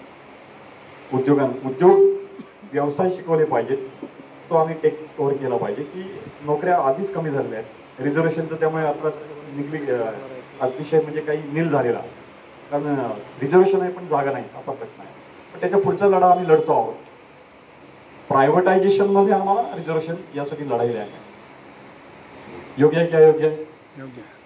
तुम्हाला काय प्रायव्हेटायझेशन मध्ये रिझर्वेशन पाहिजे की नको? तुम्हाला काय पाहिजे? काय आधार? आज भारत सोडलं तर सगळ्या जगामध्ये, युरोपमध्ये, अमेरिकेमध्ये अफर्मेटिव्ह ऍक्शन आहे. अफर्मेटिव्ह ऍक्शन म्हणजे काय? रिझर्वेशन. बरोबर आहे. जे मागास आहे, अमेरिकेतला मागास म्हणजे किती मागास असेल तो त्यांचा मागास पडण्याचा प्रश्न वेगळा. जसं जपानमध्ये आज मागास आहे माहिती, अस्पृश्य आहे. बुराकू ही जमात जपानमध्ये आजही अस्पृश्य आहे. बुराकू खूप गरीब आहे. किती गरीब असेल? त्यांच्याच गाड्या तर आपल्या रस्त्यावर धावतात, एवढे गरीब आहे. म्हणजे तिकडचे अस्पृश्य इतक्या टोकाला पोहोचले की त्यांनी आमच्या गाड्या, त्यांच्या गाड्या जगभर पसरवल्या रस्त्यावर. इकडच्या अस्पृश्यांचा रस्त्यावर येऊन जगणं सुरू आहे. हा जो फरक आहे तो आम्हाला मिटवावा लागेल. इकॉनॉमिक ऑर्गनायझेशन पाहिजे, फायनान्शियल ऑर्गनायझेशन पाहिजे, त्यासाठी फायनान्शियल अवेअरनेस पाहिजे. फायनान्शियल अवेअरनेसचा कोणी कार्यक्रम घेतं का तुमच्या वेगवेगळे? कोणी फायनान्शियल अवेअरनेस? मी नोकरीत करत असताना जवळजवळ रिटायरमेंटच्या जवळपास आल्यानंतर फायनान्शियल अवेअरनेस म्हणजे काय एक मला कळायला वाईट असा, आमच्याकडे असा प्रकारच नव्हता. फायनान्शियल अवेअरनेस म्हणजे काय हे फायनान्शियल अवेअरनेस जर आम्ही मुलांना आमच्या 15-16 वर्षी शिकवू शकलो, बरोबर. तसं तर आम्हाला बाबासाहेबांनी एक छोटासा हे दिलेलं आहे आम्हाला, एक छोटीशी हे दिलेली आहे, आपल्याला काय म्हणतो पासवर्ड दिलेला आहे. किंवा तुम्हाला जे 2 रुपये असते ते 1 रुपये पुस्तकावर खर्च, 1 रुपया खाण्यापिणं, हा त्यातला एक प्रकार आहे. पण फायनान्शियल अवेअरनेस म्हणजे तुम्हाला बेसिक ते म्हटलं तर की तुमची जी काही काटकसर आहे, तुमची काय सेव्हिंग आहे किंवा तुमचा नफा आहे असेल, तर या प्रकारचं अवेअरनेस फायनान्शियल अवेअरनेस करायला लागेल. हा एक भाग आहे. बुद्धिझमवर वेगळ्या प्रकारे काम आम्हाला करायला पाहिजे. बुद्धिझम केंद्रभूत झाला पाहिजे. तुमचं काय मत? माझ्याकडे बरेचसं मटेरियल तयार आहे. मी असं विचारतो इथे तरुण मंडळींना, विशेषतः खूप तरुण मंडळी, आम्ही तुमचे आभारी आहोत. बुद्ध धर्माची बेसिक तत्वज्ञान काय? काय बेसिक लाईन काय? अख्खा बुद्ध आणि धम्म वाचताना तुम्हाला काय अतिशय, जसं की एक उदाहरण देतो मी. बाबासाहेब संविधान समितीतून बाहेर आले, सगळं संविधान तयार झालं, स्वीकारलं गेलंय आणि मग पत्रकार त्यांना पकडतात, बाहेर जाऊन विचारतात, बाबासाहेब कोणता एक आर्टिकल सांगा असं की तुम्हाला या संविधानामध्ये महत्वाचं वाटतं. बाबासाहेब काय म्हणाले, कुठलं आर्टिकल होतं ते, कुठलं आर्टिकल होतं, 32 का. आर्टिकल 32 सांगतं की जर प्रस्थापित यंत्रणेने सत्तेच्या जोरावर जर कुठल्याही तुम्हाला तुमचं स्वातंत्र्य काय केलं, व्हायलेट केलं, ह्युमन राईट्स, तुमचे बेसिक राईट्स, फंडामेंटल राईट्स, तर तुम्ही सुप्रीम कोर्टात जाऊ शकता. अब आज की बात अलग है, सुप्रीम कोर्ट के न्यायाधीश भी बेचे गए आणि जाहीर आहे. आणि मी पत्रकार म्हणून बोलतो, हे मी सार्वभौम राष्ट्राचा संपादक म्हणून बोलतो. आय गॉट टुडे एव्हिडन्स, तुमच्याकडे पण एव्हिडन्स आहे, गुगलला विचारा, AI ला विचारा, आहे ना, तुम्ही म्हणता AI ला विचारा, लगेच सांगतील, नावच येतील, तान. कर्णनला शिक्षा होते आणि बाकी कोणाला शिक्षा झाली ऐकले तुम्ही नाही. That is a corruption. तर हा जो प्रकार आहे ते आपल्याला अवेअरनेस आहे. दुसरी गोष्ट, आम्हाला कॉन्स्टिट्यूशन बद्दल अवेअरनेस करायला हवा. आणि बुद्धिझम बद्दल सांगतो की काय अवेअरनेस पाहिजे बेसिकली, तर थॉट लाईन बेसिक काय आहे, तर मी सांगेन थोडक्यात कालमसूत्र. मान्य आहे, कालमसूत्र बेसिक आहे. बुद्धाने जे काही सांगितलं त्याचं सार कालमसूत्रामध्ये, बुद्धाने जे एवढं सांगितलंय त्याचं सार कालमसूत्र. कालमसूत्र काय सांगतं, कालामांच्या प्रदेशातून जाताना बुद्धाला ते कालाम म्हणतात, सांगा भाऊ तुला काय सांगा, तू पण सांग, एवढे जण येतात सांगतात, तू पण सांग. पण आम्हाला हेच कळत नाही, हा येतो एक सांगतो, तो येतो एक सांगतो, आता तू काय सांगते ते सांग. तेव्हा बुद्ध त्यांना सांगतात, मी पण बोलणार आहे, पण एक गोष्ट लक्षात ठेवायची की मी सांगतो म्हणून नाही, तुमच्या बापाने सांगितलं म्हणून नाही, किंवा तुमच्या समाजातील ज्येष्ठ माणसं म्हणून सांगतात म्हणून नाही, किंवा एखादा मान्यवर सांगतो म्हणून नाही. जे कोणी काही सांगेल ते तुमच्या बुद्धीच्या निकषावर घासून घ्या. एवढं मोठं स्वातंत्र्य कुठल्याही तरी धर्मसंस्थापकांना दिलंय, कुठल्या तरी जगातल्या कुठल्याही जण, जो तो सांगतोय वर बसलाय, तू कशाला आला म्हणून, त्यानेच पाठवलं. एक सांगतो त्याने मला पाठवलं, दुसरा सांगतो मला पाठवली, मी शेवटचा आहे, याच्यानंतर कोण वर शोधलं, मी शेवटचा, काय शोधू नका. तर तिसरा सांगतो मला पाठवले भेटलं काय नाही, मीच आहे तो, अहम ब्रह्मास्मी, मीच आहे तो. या प्रकारच्या पलीकडे जाऊन बुद्ध म्हणतात नाही, तपासून घ्या, हे कुठेच बसत नाही ना बाकीचे, तपासून घ्या, काही सांग. हा मूलभूत आहे कालमसूत्र त्या. आणि मग त्याला बघून 4 मुद्दे मला वाटतं मी इथे डिस्कस करेन महत्वाचं. एक, बुद्धाचा अतिशय महत्वाचा आहे की काय, अनित्यता, आणि काही नित्य नाही, एव्हरीथिंग इज चेंजिंग. काय असं काय आहे, अनित्य असं काय, अनित्यता हेच नित्य आहे, अनित्यता हेच नित्य आहे, सतत वर्ल्ड चेंज होत असतो, वर्ल्ड परत जग बदलत आहे. दुसरं काय, अनात्मवाद, आत्मा नाही.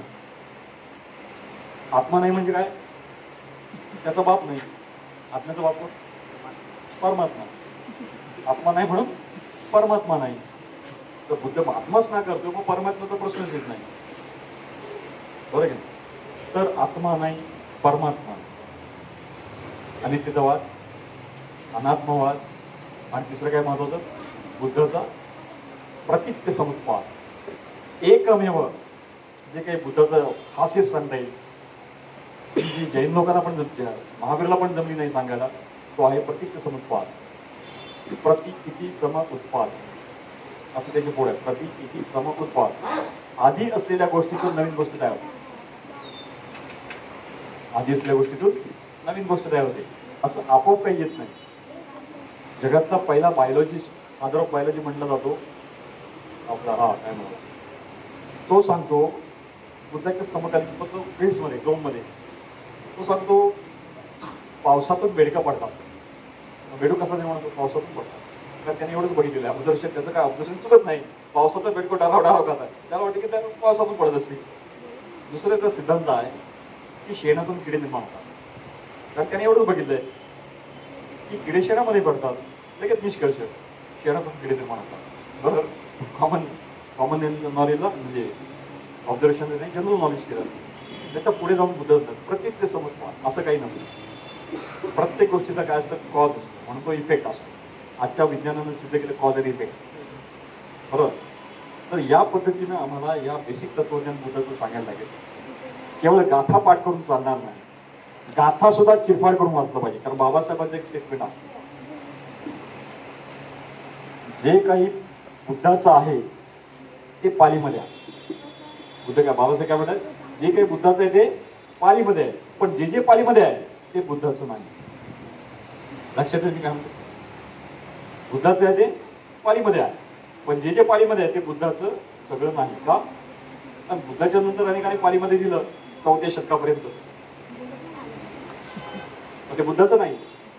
मग ते लिहिणाऱ्यांनी बुद्धाचं तत्वज्ञान तरोड मरोड केली काय. आता मी प्रामाणिकपणे अगदी शांत डोळे बंद करून हातपाय जोडून ते म्हणतो, पाठ करतो, पण ते बुद्धाचं नाही हे समजून घ्यायला पाहिजे. तपासून घ्या. कालामसूत बुद्धानंच सांगितले, मी नाही सांगितलं. कालामसूत आम्ही जर हे बेसिक गोष्टी करू शकलो आमच्या पुरत्या, तर मग आम्ही जगाला काय करू शकू, चेंज करू शकू. पण आम्हाला जगाला चेंज करताना आम्ही जर बघा, एकदा मी बांद्र्याला PWDचं मोठं मैदान आहे, तिथं आम्ही एकाला भेटायला गेलो समोरच्या ऑफिसरला, एका घरामधल्या, एका बिल्डिंगमधल्या, आणि जाता जाता उजव्या बाजूला आम्हाला ते PWDचं त्याच्यावर लिहिलं होतं, तूच आहे तुझ्या जीवनाचा शिल्पकार. 3 दिवसाचा मेळावा, तूच आहे तुझ्या जीवनाचा शिल्पकार. कोण म्हणतात? वामन. बरं, त्याच्यापुढे अनिरुद्ध बापू, त्याच्यानंतर तो आला. तो तर डायरेक्ट म्हणतो, काय म्हणतो, आधी बुद्ध मग अनिरुद्ध. काय म्हणतो तो? म्हणजे इतकं विकृती निर्माण करत आहे, इतकं आमच्या सॉफ्टवेअरमध्ये सॉफ्टली सगळं टाकत आहेत, आधी बुद्ध मग अनिरुद्ध. अरे असं आहे का? मग आमची सगळी मारा लाईन जातो. आधी बुद्ध आहे मग अनिरुद्ध, जातो पुढे अनिरुद्ध बाबा, त्याच्या पुढे घेतो. ते काय स्थिती आहे, बरोबर आहे. ह्या प्रकार आम्हाला आमच्यापासून सुरुवात केली पाहिजे, की आम्ही डोळ्यात तेल घालून पाहिलं पाहिजे की चुकून जरी आपण बुद्धापासून घडलो, बाबासाहेबांपासून घडलो, तरी आम्ही क्रांतीच्या लायकीचे राहतो, हम कुछ नाही कर सकते. मी एकदा बदलापूरला गेलो. बदलापूरला मी सार्वभौम राष्ट्र पेपरच्या प्रसारासाठी गेलो. तेवढंच मला एकाने सांगितलं, सर आमच्या एका मित्राकडे घरामध्ये पूजा सुरू आहे, 15-20 घरांची एक कॉमन पूजा सुरू होती, पौर्णिमा होती, जाऊया. 15 माणसं भेटली, सार्वभौम राष्ट्राचे मेंबर होते. माझं तेवढं उद्देश होतं. गेलो आणि शांत बसलो, की पूजापाठ सुरू शांत बसलो, आणि संपल्या त्यांनी सांगितलं की आता प्राध्यापक चौकीकर ते जरा बोलते, म्हणजे सार्वभौम सुरू केलं. सार्वभौम नाही सर, सार्वभौमावर बोल नका, मग धर्मावर बोला. मी त्या धर्मावर बोलायला आलेलं नाही म्हटले, तुम्ही झालेलं आहे, ओके चालू द्या. त्यामुळे 2 शब्द काय झालं की त्या प्रवचनामध्ये आमच्या त्या ताईने बुद्धाच्या 40 लक्षणांबद्दल प्रवचन केलं. बुद्धाच्या 40 लक्षणांबद्दल काही तुम्हाला माहिती असेल की बुद्धांच्या हात गुडघ्याच्या खाली, अजान भाऊ बुद्धाच्या डोक्यावर, आणि बरंच काही. बुद्धाच्या दंतपंक्ती 40 दात. मी तेवढंच सांगितलं, मी बेसिकली बायोलॉजिस्ट आहे, मी जीवशास्त्राचा अभ्यास केलेला आहे. गेल्या 60 लाख वर्षांचं माणसांचे सगळे स्केलेटन सापडले. त्या एकाही स्केलेटनमध्ये जबड्यामध्ये 40 दात नाही, 32 आहे. 60 लाख वर्षांपासून सगळ्या स्केलेटनचे हाताची जी लांबी आहे ते गुडघ्याच्या वर आहे, गुडघ्याच्या खाली आहे. 60 लाख वर्षांचं हे रिपोर्ट आहे, रेकॉर्डिंग आहे, आणि ते असली दिसते आज प्रत्यक्षात, इमॅजिनेशन नाही आहे. हे सांगितलं तर मग आम्हाला हे म्हटलं, तुमची चूक नाही ताई, म्हटलं तुमची चूक नाही, तुम्हाला ज्यांनी शिकवलं तो सिलेबस चुकीचा आहे, शिकवणाऱ्याची पण काही प्रॉब्लेम नाही, सिलेबस चुकीचा आहे. म्हणून मग आम्हाला एक टप्पा गाठावा लागेल, प्रबुद्ध भारत करताना काय शिकवावं, काय पुढच्या पिढीला द्यायचा आहे, कुठला वारसा द्यायचा आहे, तो वारसा नक्की काय असावा, त्याची डेप्थ काय असावी, त्याची लांबी रुंदी किती असावी, कुठल्या दिशेने जाणार असावा, हे जर बाबासाहेबांनी सांगितलं असेल तर मग इतर गुरुजींचा डोक्यावर किती घ्यायचा आम्ही हे ठरवलं पाहिजे. फुटपट्टी बाबासाहेबांचीच आहे, दुसरी फुटपट्टी आम्हाला मान्य नाही. तर त्या अँगलने जर आम्ही बौद्ध धर्म बुद्धिझम घेऊन गेलो, की आज तुम्हाला सांगतो, चायनामध्ये बुद्धिझम आहे का नाही? चायनामध्ये आहे. कसा आहे तो? धार्मिक आहे, आध्यात्मिक आहे की कसा आहे? दोन शब्द वेगळे वापरले बरं. धार्मिक आणि आध्यात्मिक दोन गोष्टी वेगळ्या आहेत. ते आत्ता बोलायला वेळ नाही एक्सप्लेन करायला. धार्मिक आध्यात्मिक कसा आहे? तर चायनाने बुद्ध स्वीकारलाय तो तात्विक स्वीकारलेला आहे, फिलॉसॉफिकल स्वीकारलेला आहे, ना धार्मिक ना स्पिरिच्युअल. या गोष्टी आम्हाला माहिती पाहिजे. आणि अगदी 1 महिन्याभरापूर्वी शिवाजी मंदिराला एक मोठे बंदी आले होते. 72 देशांमध्ये त्यांचं काम आहे. सुंदर भाषण दिलं, सुंदर प्रवचन दिलं. ते सुंदर प्रवचन होतं पंचशिलावर.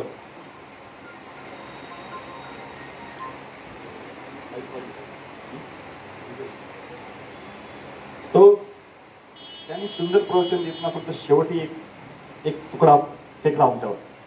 काय म्हणाले की मोगलायन होते ना, मोगलायन त्यांना उडता येत. म्हटलं बुद्धिझम संपवला, बुद्धिझम संपवला. मोगलायनला जर उडता येत होतं तर बुद्ध आधी म्हणालेच ना पहिल्या प्रवचनामध्ये मला सुद्धा उडता येतं. म्हटलं का बुद्धाने मला पण उडता येतं? नाही म्हटलं. कारण मी कुणा सांगितलं का मी उडतो तुम्ही पण उडा? सांगितलं का? नाही सांगितलं. ह्या गोष्टी आम्ही काळतंत्र घेऊन अभ्यास करून त्याच्यावर चर्चा करून त्याचा अभ्यास करून त्याचा रिसर्च करून आम्ही मांडल्या पाहिजे. ही मोठी जबाबदारी आमच्यावर बाबासाहेबांनी दिली. हे सगळं बाबासाहेब करू शकले असते जर आणखी 5 वर्ष मिळाले असते. फक्त 5 वर्ष. पण नाही झालं. जे झालं झालं. पण मग ती जबाबदारी आमच्यावर आहे. लगेच कोणीतरी विचारलं तू काय स्वतः बाबासाहेब? नाही. पण बाबासाहेबांचा भीमसैनिक म्हणून आमची ती जबाबदारी आहे आणि ते आम्हाला करावं लागेल. कुठल्याही परिस्थितीत कुणी आडवं आले तरी त्याला थांबवावं लागेल. कारण purity of the thoughts is very important. Purity of thoughts जर पाणी मिसळून गेलं त्याच्यामध्ये तर मग ते काय म्हणतो आपण पाणी कमचा तसं उपयोग नाही. तर ते क्रांती करू शकत नाही. भेसळ झालेली तत्वज्ञान क्रांती करू शकत नाही. म्हणून मित्रो ती पहिली गोष्ट आम्हाला ही करायला लागेल की ती तत्वज्ञानाची तात्विक जी मांडणी आहे बुद्धाची मला तरी इतर कुठं सापडली नाही. मला फक्त सापडली फर्स्ट सर्मन ऑफ बुद्धा. बुद्धाचं पहिलं प्रवचन मध्ये जे काही मी वाचलं त्याच्यामध्ये तार्किकता त्याच्यामध्ये ते बुद्धाचं असं म्हणू शकतो. त्याच्यामुळे फर्स्ट सर्मन ऑफ बुद्धावर आम्ही सातत्याने कार्यशाळा घेतल्या पाहिजेत.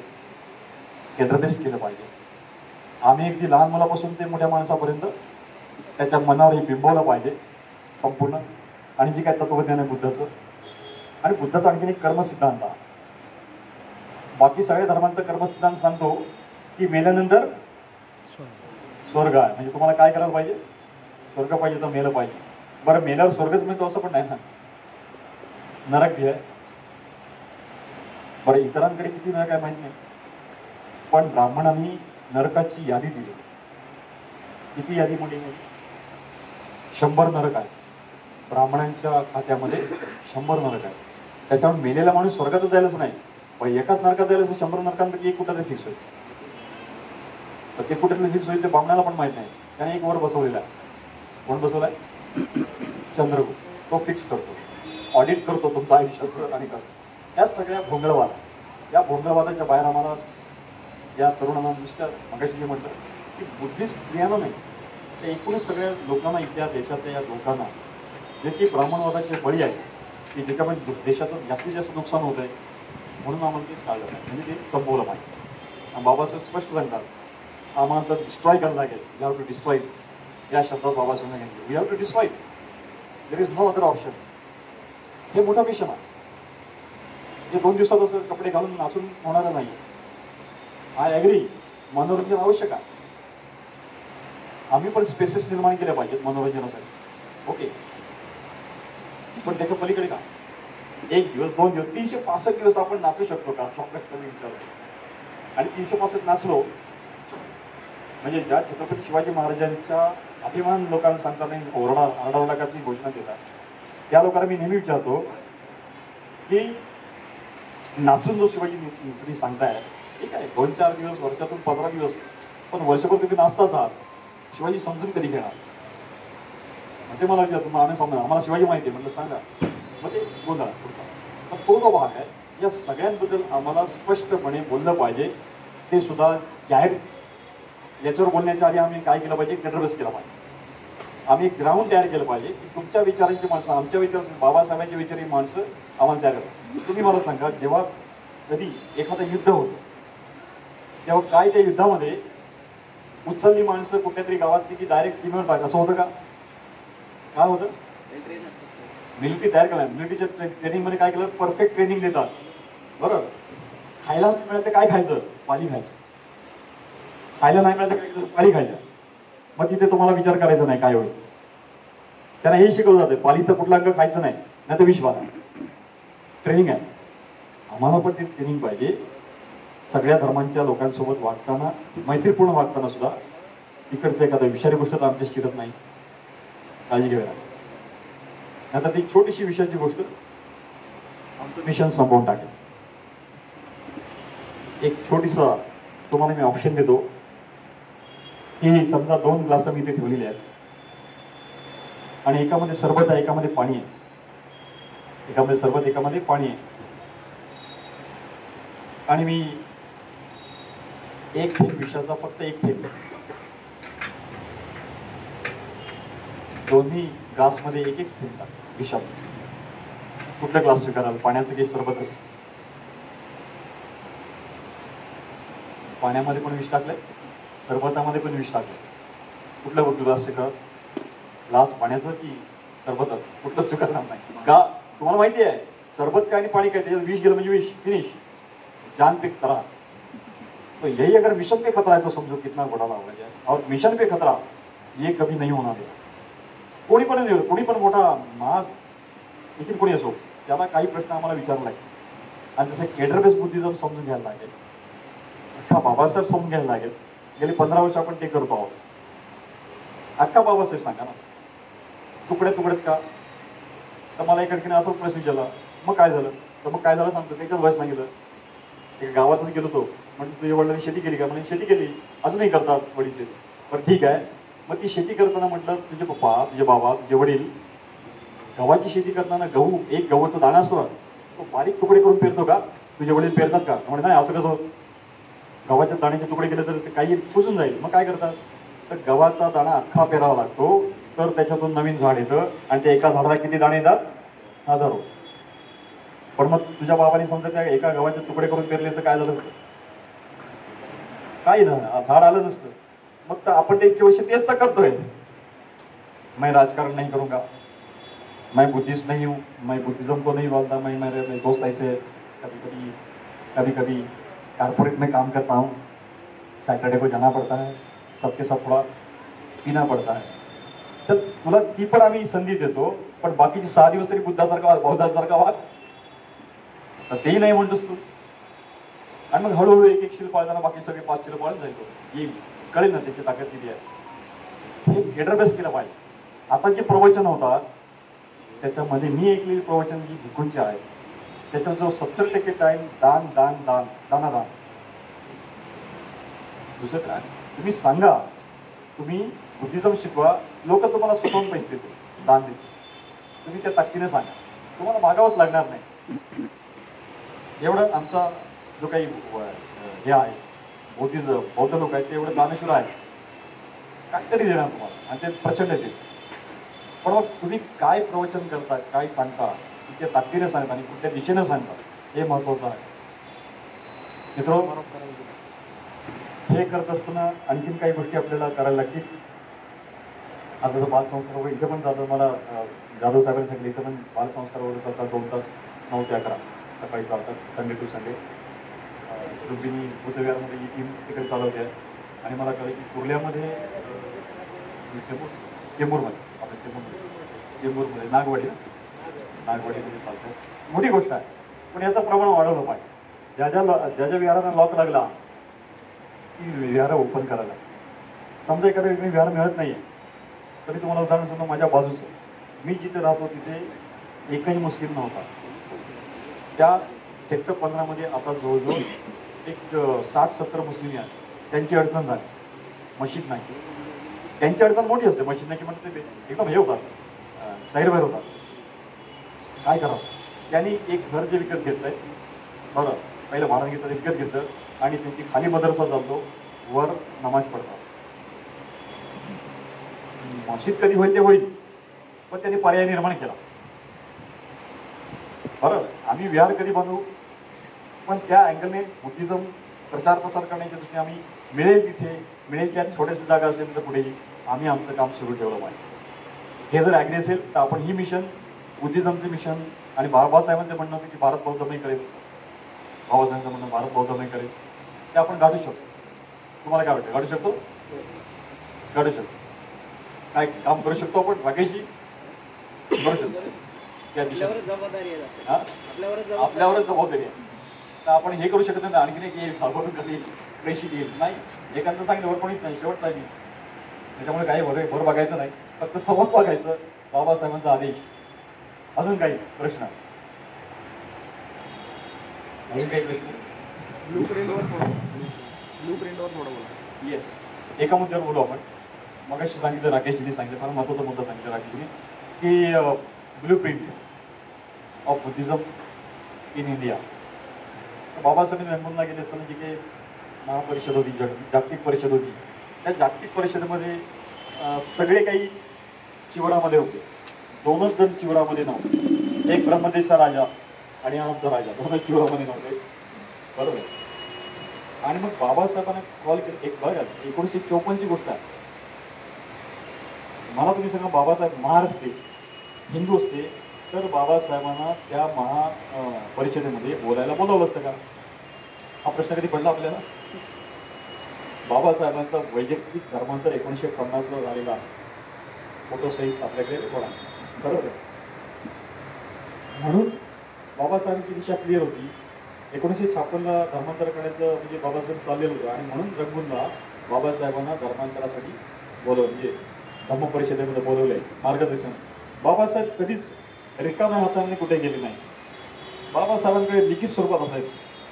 तिथेही जाताना मेमोरंडम टाईपमध्ये बाबासाहेबांनी नेलं 1 and 2 पार्टमध्ये, आणि तो पेश केलेला.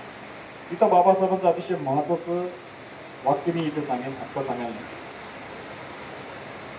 बुद्धिझम भारतामध्ये जर ध्यान, समाधी आणि अभिधम या रूपात आला तर तो भारताच्या चळवळी मिशनला धोका राहिला. मी काय म्हणतो ते ऐकलंच, ध्यान, समाधी, अभिधम्म. आणि आता जे आम्हाला शिकवलं जात आहे ते तिबेटहून आलेलं आहे, ब्रह्मदेशवर आले, सिलोनहून आले, कुठून आले, थायलंडहून आले, आणि त्याच्यावर जोर आहे ध्यान, समाधी, अभिधम्म. बाबासाहेब म्हणतात हे बिलकुल इंडियात चालणार नाही. अदरवाईज इट इज, बाबासाहेब शब्द काय बाबासाहेब काय म्हणतात, it is fatal to our mission. Fatal म्हणजे घातक आहे, आमची मिशन संपेल त्याच्यामुळे. कशामुळे? ध्यान, समाधी आणि अभिधम्म. आणि आता काय चाललंय भारतामध्ये? डोळे बंद करा, आतमध्ये बघा. अरे डोळे बंद करावे, काय दिसत मला माहिती नाही, काही जणांना दिसत मला दिसत नाही. एनिवे, तो कदाचित वेगळी स्टेज असेल, मी तिथपर्यंत पोचलेलो नाही. पण आज बाबासाहेबांसाठी एक घातक आहे, ते घेऊ नका. आणि नेमकं ते पेरण्यासाठी ब्राह्मणांनी शिस्त उघडी केली, ओपन केली. आमच्या क्लास 1, क्लास 2 ऑफिसरचा सगळा पैसा एका बाबाकडे चालला. त्या बाबाने जगभर पॅगोडा उभे केले. पण मी विचारतो, त्या इगतपुरीच्या बाबानं अंगावर कधी चिवर घेतलं का? कधी प्रश्न विचारला का नाही घेतलं? विचारला पाहिजे. मग हे तर विचारलं की तुम्ही 40 वर्ष तुम्ही धम्म सांगताना तुम्ही कुठल्या स्टेजला आहात, तुम्ही बुद्ध झाला किंवा प्रबुद्ध झालाय, हे तरी तुम्ही विचारलं नाही? विचारलं. आपण एवढं आंधळेपणाने जातोय, आहे ना का? क्रांतीच्या विरोधात, म्हणून मी इथे जाहीरपणे बोलतो, क्रांतीच्या विरोधात. आणि क्रांतीच्या विरोधात जे आहे, बाबासाहेब डिस्ट्रॉय करा, बाबासाहेबांचा आदेश destroy, nothing doing, no option. काय आम्ही करू शकतोय? करू शकतो. पण दुसरं नष्ट करण्यापेक्षा आम्ही आमचं जर चालू केलं तर दुसरं नष्ट आपोआप होईल.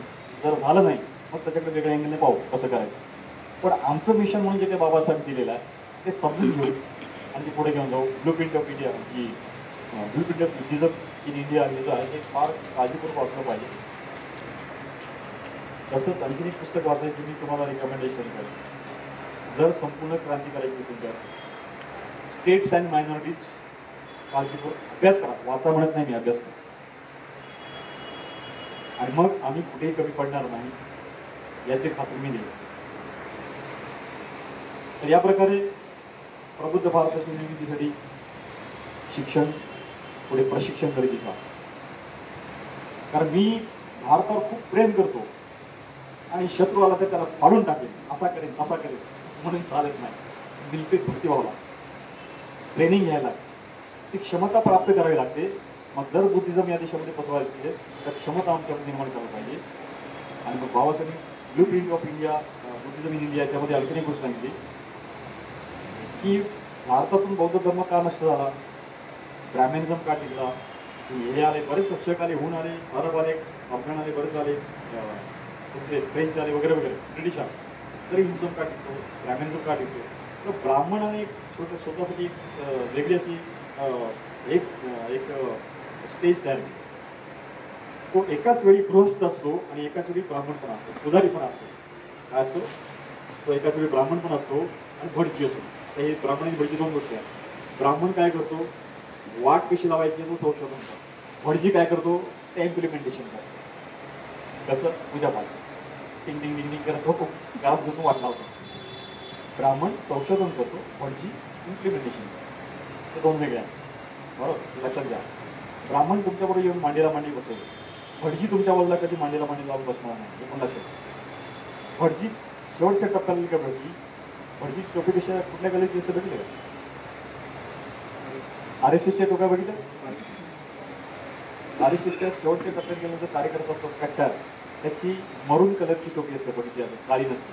काळी नवीन लोक आहेत ना ते काळी घालतात, आणि मरून कलरची आहे त्या समजा की हा डेडली डेंजरस आहे, डेडली डेंजरस. हे ऑब्झर्वेशन्स आमचे पाहिजे. हा अभ्यास आम्हाला करायला लागेल, आम्हाला जागृत व्हावं लागेल, अलर्ट व्हावं लागेल. 1, 2, 3 मिनटं, तास नाही, 24 तास अलर्ट राहायला लागेल.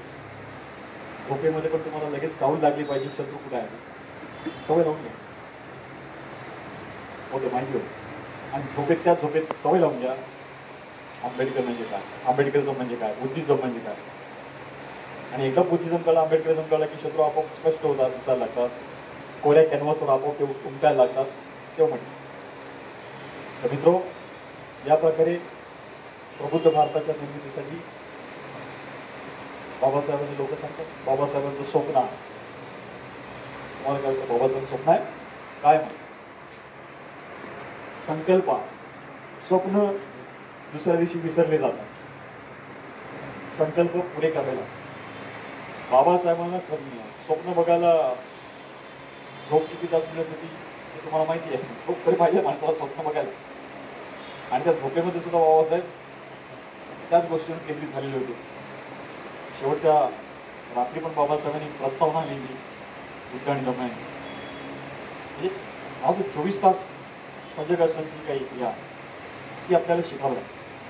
जसं मिलिटरीमध्ये एकदा भरती केल्याने सैनिक झोपलेला असेल तर तो जागृत होतो, म्हणजे सट जरी आवाज आला तरी त्याची बंदूक लागेल तिकडे झोपते झोपेत म्हणून. ती जागृतता आमच्यात पाहिजे. कारण आम्ही स्वतःच भीम सैनिक म्हणून घेतो. भीम सैनिक असा जागृत पाहिजे, त्याला 24 तास आपल्यासमोर असलेल्या धोक्याने आपल्याला काय करायचं, मिशन हे माहिती पाहिजे. मिशन माहिती झालं की धोके माहिती पाहिजे. पहिलं मिशनवर बोलू आपण, मिशन माहिती करून घेऊ. आणि जर त्या बाबतीत माझा तुम्हाला काय उपयोग होत असेल, काय नॉलेज होईल कुठे, इथेच नाही कुठे. तर मला वाटतं इथे मी थांबतो. जर तुम्हाला काही प्रश्न शंका विचारा किंवा काही नवीन माहिती द्यायची असेल, जसे राकेश झाली तरी माहिती दिली तर तुम्हाला द्यायची असेल काही तर द्या. Always welcome. मला बोलायचं आहे, काही माहिती द्यायची